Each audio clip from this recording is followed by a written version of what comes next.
Hello and welcome to Investment Insight, your clear take on the markets. Let's get started. Glad to be here for this one. Yeah, today we are doing a deep dive into a massive, almost completely hidden economic story. It's unfolding right now in early March 2026. And it really is hidden. Most people are totally missing it. Right. It's centered over Japan, but the ripple effects are traveling across the globe at lightning speed, and they're going to land right here at home, impacting you as an American consumer and investor in ways that, frankly, might not be immediately obvious. That's the key. The impact is huge, but invisible. Exactly. Based on recent analysis, we're tracking two intersecting phenomena today. First, we're looking at how a geopolitical crisis in the Middle East is actively paralyzing a critical, yet totally invisible ingredient that powers our modern lives. Yeah. And second, we're going to unpack the bizarre, almost surreal disconnect between this physical supply crisis and the stock market. Because right now, the market seems to be completely ignoring the massive cliff it's currently sprinting toward. And that disconnect is really the core of what we need to look at today. What the data shows is a foundational shift in how you need to view the markets. Right, because we're all so used to just watching the ticker screen. Exactly. You see market fluctuations based on, the price of a barrel of oil. But this isn't just about the financial cost of energy going up. It's about the physical delivery of essential materials literally coming to a halt. It's the actual ships not arriving. Right. We're seeing a classic example of how financial markets often price in news headlines and probability algorithms way before they price in the hard physical reality of a cargo ship failing to arrive at its destination. Once you realize what's happening underneath the surface, it completely changes how you have to look at your entire portfolio. So let's get into what's actually stalling out on those ships. The research points to a massive blind spot in the global supply chain, and it centers around a substance called naphtha. Naphtha. Yeah. Now, if you're like most people, you probably never heard the word naphtha in your life. I certainly hadn't before we started looking into this. It's not exactly a household name. No, not at all. But it turns out it is the absolute bedrock of the petrochemical industry. It's the foundational building block for plastics, paint, everyday food packaging, and even highly specialized critical medical devices. It's in everything. It is. But here's where Japan's strategic reserve situation gets incredibly precarious. Okay. Because I was trying to think of how to explain this, and I realized, imagine you're prepping for a historic week-long winter blizzard. Okay, I'm with you. You hit the grocery store, and you fill your pantry with hundreds of pounds of flour and hundreds of gallons of water. But you completely forget to buy the yeast. Exactly. You forgot the yeast. You got this absolute mountain of supplies, but when the storm actually hits and you're snowed in, you realize you can't bake a single loaf of bread. And looking at the reports, that is essentially Japan's current legal reserve structure. Which is wild to think about. It really is. By law, Japan maintains a massive government-mandated 250-day stockpile of crude oil and 4 main fuel products. So they are prepared for a disruption there. They have the flour and the water. Right. But naphtha is completely excluded from this legal institutional reserve. It's the missing yeast in the recipe. Because it's excluded from the government stockpile, the entire supply chain relies almost exclusively on private industry inventory. And incredibly tight, just-in-time shipping logistics. Right, exactly. Just-in-time shipping. Which works fine when the seas are calm, but right now, they are anything but. The recent analysis highlights this as a massive structural vulnerability. The ongoing Iran war and the intense crisis in the Hormuz Strait are exposing this exact blind spot. We're not just looking at a scenario where naphtha is getting more expensive because insurance rates are up. Right, it's not just a price hike. No, the military and operational risks in the strait mean that naphtha is becoming physically unavailable. Japanese shipping companies are actively halting or delaying their vessels from passing through the region. And because of the unique geography of the Middle East, there really are no viable alternative routes that don't add massive, completely unsustainable delays. So it's a literal, physical stoppage of the supply chain. A physical stoppage, yes. And the hard numbers really put the sheer scale of this into perspective. We aren't talking about some small niche import that only affects a couple of factories. According to the shipping data, Asia imports about 4 million tons of Middle Eastern naphtha every single month. 4 million tons. Yeah. To put that in terms we usually hear on the evening news, that's roughly 36 million barrels of this specific crucial material required just to keep the lights on for the Asian manufacturing sector. And the immediate red flags are already waving frantically in the financial data if you know where to look. For instance, the numbers show that naphtha margins, which are often referred to as crack spreads in the refining industry. Basically, the profit margin a refinery makes for turning crude oil into usable products. Right, exactly. Those crack spreads have just hit a 4-year high in Asia. This isn't just a speculative bump. It's a glaring signal that what we call the physical spot market is incredibly tight. And when we say spot market, we just mean the market for buying a commodity right now for immediate delivery, rather than signing a contract for 6 months down the road. Spot on. So everyone is scrambling for whatever is available right this second. But the most alarming piece of data from the recent analysis is how the corporations themselves are reacting. Major Japanese chemical giants, specifically companies like Maruzen Petrochemical and Mitsui Chemicals, they have literally canceled their late April naphtha import tenders. And just to clarify for everyone listening, an import tender is basically a massive formal contract process where these companies bid on and secure their future shipments, right? Yes. It's how these giants guarantee they'll have the raw materials to run their massive facilities. Now, you have to consider why a multi-billion-dollar corporation cancels an import tender. It's not over pennies. No, they don't cancel because they're haggling over a few cents on the price per barrel. They cancel because the logistics have broken down so severely that they cannot get a guarantee the ships will actually arrive. The uncertainty of loading a ship in the Middle East and getting it to Japan is so high that basic business operations just become impossible. So, bringing this back home, why should you, the listener, care about a naphtha shortage in Asia, especially as an American consumer trying to navigate the economy under the current Trump administration, where inflation and the cost of living are already front-of-mind issues? It's a very fair question. Well, a naphtha shortage hits the real economy in very specific cascading stages. First, it hits basic food packaging and everyday consumer plastics. If those materials are delayed, or if the incredibly high logistical costs get passed down the chain, it creates an immediate wave of inflation on everyday goods right at your local grocery store. That's the first wave. Right. But the second wave is where things get genuinely concerning, and that involves medical supplies. Because these aren't things you can just quickly swap out for a cheaper alternative. No, you really can't. Medical supplies, particularly consumables like specialized syringes, IV tubing, and sterile packaging, they rely heavily on highly precise petrochemical formulations. As the analysis details, these manufacturing processes have very long lead times, even during times of absolute peace. Right. More importantly, they require incredibly strict, rigorous regulatory certifications from health agencies. If a factory runs out of its specific certified grade of naphtha-derived plastic, they can't just run out and buy a different plastic from a different supplier the next day. This is not approved. Exactly. The recertification process for a new material in a medical device takes a massive amount of time. If the raw material supply remains this tight, the research suggests we'll start seeing difficult conversations about rationing limited supplies of essential medical goods. And as shipping and insurance costs rise due to the Middle East conflict, that inflation inevitably gets baked into the manufacturing cost and exported globally, straight to the American healthcare system. And that domino effect doesn't just stop at medical tubing. It leads us directly into another massive vulnerability, which is the global semiconductor supply chain. Oh, yeah, a huge one. This is a massive web that touches everything from your smartphone to your car, and Japan sits right at the critical center of it. Think of the global supply chain like a massive traffic jam on a single, vital suspension bridge. Right. A complete standstill on that bridge doesn't just stop the daily commuters. Yeah. It stops the delivery trucks carrying essential specialized parts to the local car factory on the other side of town. Exactly. The factory might have plenty of steel, plenty of glass, and plenty of workers ready to go. But if they're missing the spark plugs that are stuck in a truck on that bridge, eventually the entire assembly line has to shut down. And if we map out the supply chain based on the sources, it looks exactly like that bridge. Naphtha is the raw feed. That naphtha is processed into petrochemical intermediates. Those intermediates are then refined into freely specialized fine chemicals and gases, and those fine chemicals are the absolute prerequisite for global semiconductor manufacturing. And Japan basically controls that. Pretty much. The recent analysis emphasizes that Japan is a dominant, almost monopolistic powerhouse in producing these specific, highly refined chemicals for the global computer chip industry. And the market knows this.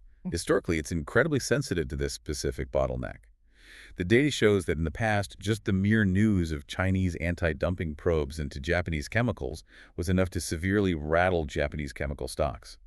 Investors know how delicate this balance is. They absolutely do. If the naphtha stops flowing into Japan, the fine chemicals stop flowing out, and the global chip supply chain faces severe, paralyzing bottlenecks. Now, we can't simply jump to the apocalyptic conclusion that a naphtha shortage means every computer chip factory on Earth shuts down tomorrow. There are some buffers. Sure. However, the data strongly suggests that if the Hormuz Strait disruptions drag on, Japanese petrochemical plants will be forced to lower their operational capacity. This creates extreme volatility in both the cost and the delivery timelines across the entire semiconductor value chain. So from the raw materials to the massive manufacturing equipment, Yeah. all the way to the final fabrication plants in places like Taiwan and the U.S. It's a cascading probability of failure. Hearing all of that, ships halting, major tenders being canceled, the threat of factories shutting down, you'd think Wall Street would be absolutely panicking. But looking at the market numbers from early March 2026, the stock market seems completely oblivious. It's bizarrely disconnected from the physical reality we just talked about. It really is. Let's look at the data from a very specific window, March 4th to March 6th of this year.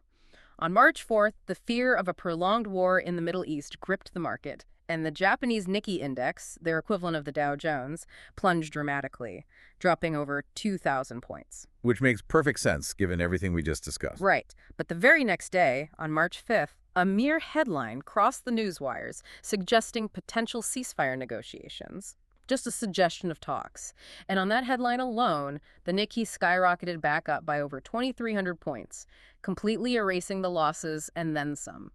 It reminds me of Wile E. Coyote chasing the Roadrunner right off the edge of a massive cliff. He's hovering out there in midair. His legs are just spinning furiously. Right, and he looks completely fine. He's maybe even bouncing up and down a bit. But he just hasn't looked down yet. He hasn't realized that the physical ground, the actual structural support holding him up, is completely gone. Right now, looking at the data, the stock market is Wile E. Coyote. That's a great analogy. It's suspended in midair, reacting wildly to news headlines, while the actual physical supply logistics are disappearing right beneath it.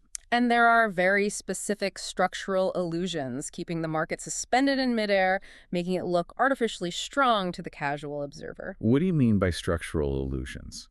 Well, according to the analysis, major indices like the Nikkei are heavily weighted with massive global export companies. Think your giant automakers and electronics brands. In a time of crisis, the Japanese yen tends to weaken due to economic pressure. Okay. Now, for these massive exporters, a weak yen actually makes their overseas profits look fantastic on paper when they convert those US dollars or euros back into their local currency.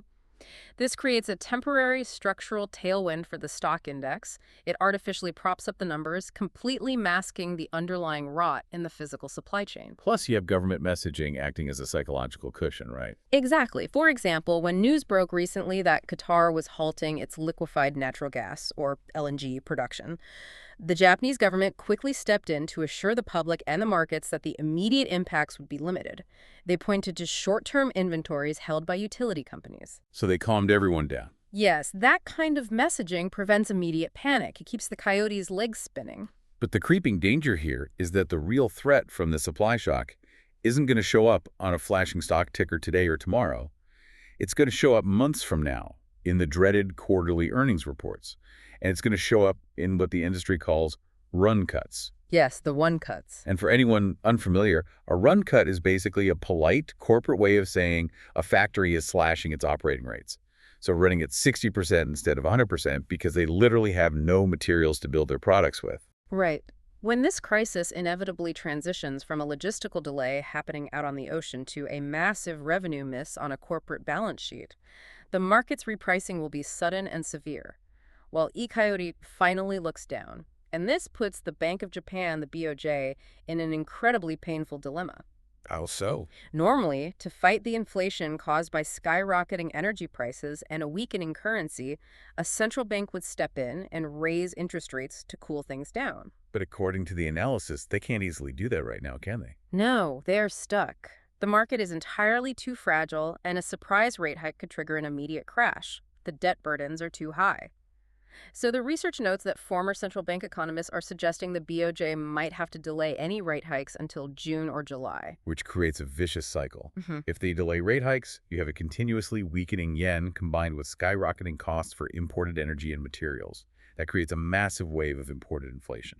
And imported inflation is brutal. It basically means, because your currency is weak, buying oil or naphtha priced in US dollars suddenly costs an absolute fortune in your local money. The cost of living surges, and ultimately, it's the everyday consumer whose wallet gets completely crushed, which stalls out domestic demand entirely. That's the exact sequence of events the data warns about. It's a classic stagflation scenario. Stagnant economic growth combined with high, sticky inflation. It's incredibly difficult for any economy, let alone one as interconnected as Japan's, to navigate out of. So, as an American investor or just someone trying to understand where the economy is heading, what does all this mean for you? How do you actually use this information to protect your portfolio or at least understand the news better? Well, the most actionable insight from the reports we've looked at today is that you have to fundamentally change how you look at the economy during a geopolitical crisis. Right. You can't just blindly watch the major stock indices like the S&P 500 or the Nikkei to tell you if the underlying economy is healthy. That's the absolute crucial takeaway. You need to stop watching the broad indices and start paying attention to what the analysts call bottleneck indicators. Bottleneck indicators. Okay. The research provides a very clear, practical checklist for investors to follow. First, watch the physical movement of the ships. Are the massive tankers actually restarting their routes through the Hormuz Strait, or are they still dropping anchor and waiting it out? Because if they're waiting, the clock is ticking on those factory inventories. Exactly. Second, monitor those naphtha margins we talked about and pay close attention to corporate tender cancellations. When massive players like Maruzen and Mitsui step back from the market and refuse to sign contracts, it tells you definitively that the physical supply is broken, regardless of what the stock market did that day. That makes total sense. And third, look for those factory run cuts. When chemical plants officially announce they are reducing their operating capacity, that is the exact moment the supply shock has officially infected the manufacturing sector. We also need to talk about how this impacts specific sectors of your portfolio. Because even within the energy sector itself, there are going to be massive winners and absolute losers. Yeah. It's not just one big monolith where energy prices go up, so all energy stocks go up. Right, there is a lot of nuance. For example, the data shows that pure refineries might actually see massive short-term profits. They will, because the margins on finished, refined fuels are spiking. The analysis noted that Singapore bunker fuel, which is the heavy, specialized fuel used to power those giant cargo ships, jumped over 40% almost immediately as the crisis escalated. Refineries producing that fuel are cashing in. But on the exact same day, in the exact same broader sector, petrochemical companies are bleeding.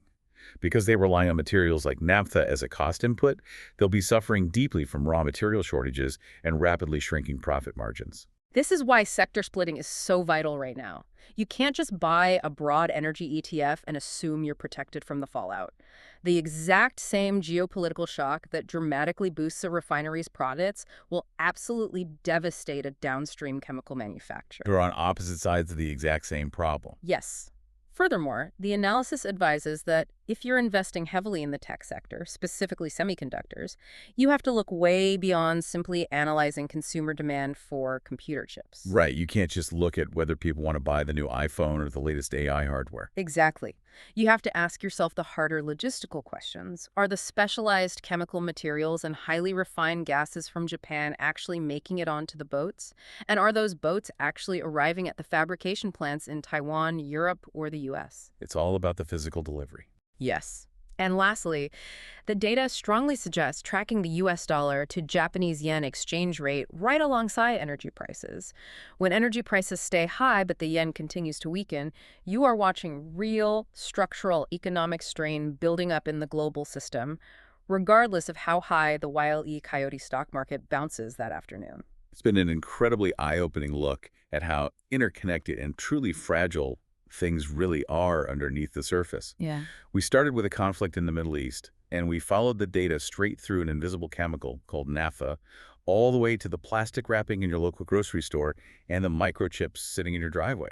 It really is fascinating. And if we step back for a moment, this raises a deeply profound question for anyone participating in the modern global economy. What's that? Based on the analysis we've unpacked today, if a localized shipping delay for just one obscure, completely overlooked blind spot chemical like naphtha has the power to threaten both everyday medical supplies and the entirety of the global semiconductor market. It really makes you wonder. Exactly. What other invisible foundational materials are hiding deep within our global supply chains? What else is out there? Just one blocked shipping lane or one canceled tender away from bringing modern life to a complete standstill? Don't forget to subscribe and hit that like button.